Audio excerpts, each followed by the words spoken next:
ഒച്ച വയ്ക്കല്ലെന്ന്. അണ്ണാ ഞാൻ കണ്ടണ്ണ. കണ്ടോടാ കണ്ടോടാ കണ്ടു. ഞാൻ കണ്ടു.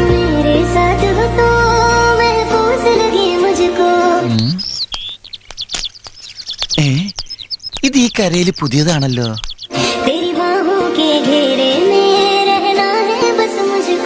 പിന്നീടവൾ ഞാൻ നോക്കാം. ഇതാ വ്യക്തമായിട്ടൊന്നും കാണുന്നില്ലേ? ഇതാ ഞാൻ നോക്കാന്ന് പറഞ്ഞില്ലേ.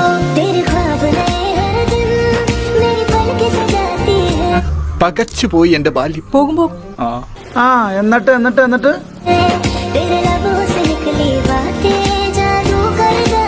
മുന്നിലേക്ക് നോക്കേ. പാവയ്ക്കത്തോട്ടം കണ്ട രണ്ട് പാവയ്ക്ക തൂങ്ങിക്കിടക്കണ്ട.